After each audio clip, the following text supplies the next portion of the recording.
Welcome back to the Marketing Combat Podcast. I'm your host, Chris Cuberness, and with me as always, the incredibly hatted, glasseted, bearded, plaited Jason Donnelly. Hey, what's up, man? How's it going? That's me. That's the perfect introduction right there. Hatted, glassed, bearded. If that's how we do it from here on, I'm good. I'm super excited.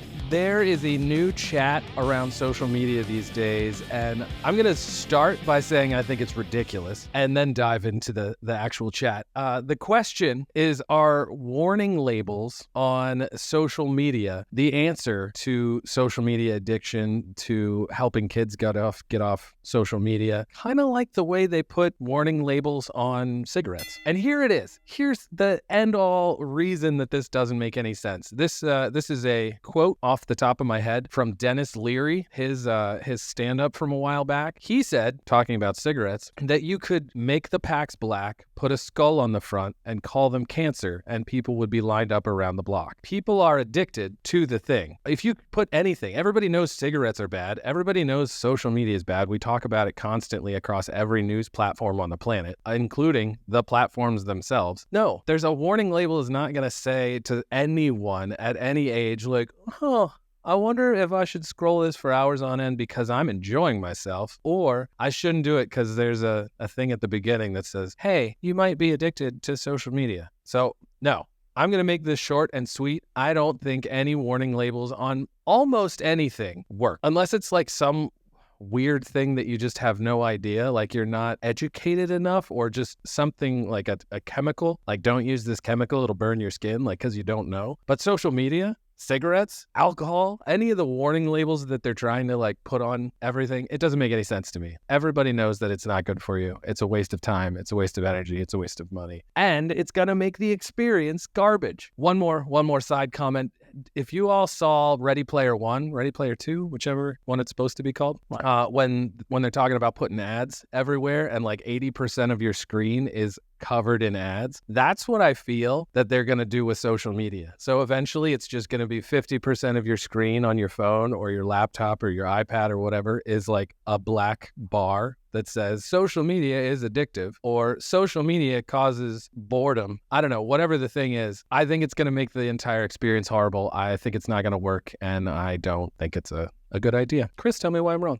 You are absolutely wrong. I always start like, I love it. You're absolutely say that. You're absolutely wrong. You're incredibly wrong. I'm going to start off by first agreeing with you and then disagreeing with you. I agree that warning labels in itself probably are not going to help that much, but there's a knock-on effect of this, and there's a cultural change that happens. So what I'm going to talk about, so I'm going to tackle this from a kind of a comparison standpoint. So cigarettes, the warning labels on cigarettes have changed the experience of cigarettes. The colorful packaging, addictive qualities of also like holding that pack and seeing your brand and being attached to that brand have diminished, right? So Marlboro used to have a certain look, and like and cigarettes were attractive from that standpoint. And then labels came in, so they had nice designs, and packaging matters. Like, we're in marketing, we're in advertising, we understand that good packaging actually does contribute to additional purchases. I found this out when buying cigars in Canada a few months ago, because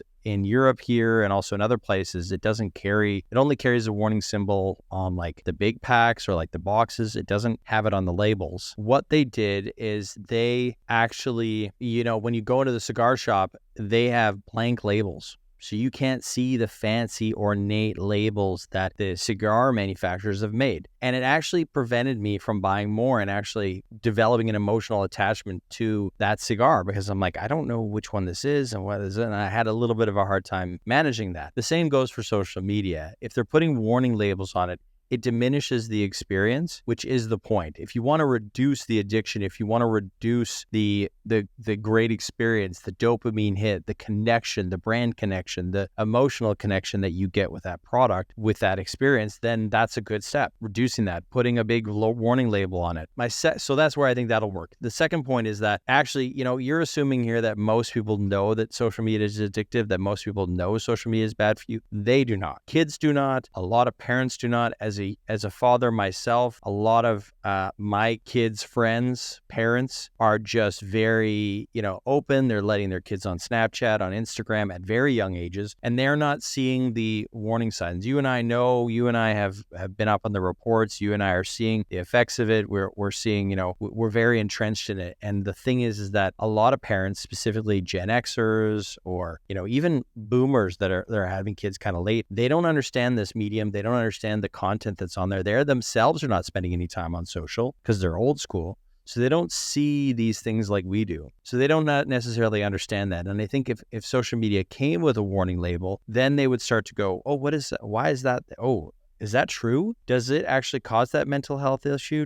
Is there actual bad content on social? Is there actual people trying to lure my kids into sex slave trade here? Is there actual is there bad actors on social that are doing this? Are there ways to bypass the tools? So just the education of the consumer will in itself have a knock-on effect of, okay, maybe this needs to be regulated. Maybe this isn't as good for us as we thought. Maybe I should hold back and let my kids go on social when they're 16, 18, something like that versus 12 or 10 or 11. I think that absolutely a warning label would help. It would get people to open their eyes a little bit, maybe change the culture a bit, maybe have debates, it will open up a discussion even within certain groups of people that probably never discuss whether or not social media is bad, whether or not Snapchat for an 11-year-old is a good idea. And I would like those conversations because they're not being had. And it's very hard to bridge those conversations or have those conversations with parents that are not as educated as you in it. And actually have a good dialogue about why we shouldn't necessarily allow this, because peer pressure is a motherfucker. And if your 11-year-old is, in a class where everybody else has Snapchat, everyone else has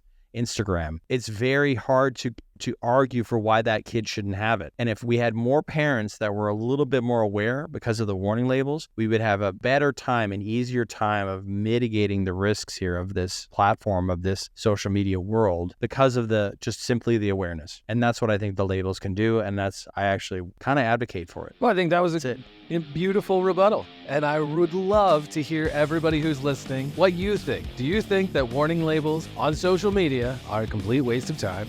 Or Chris's incredible point, do you think that social media labels that say that it's scary and bad for you will help society, help kids, help parents understand what's going on? Tell us in the comments, give us a rating, and we'll see you tomorrow. Thanks for listening. See you guys.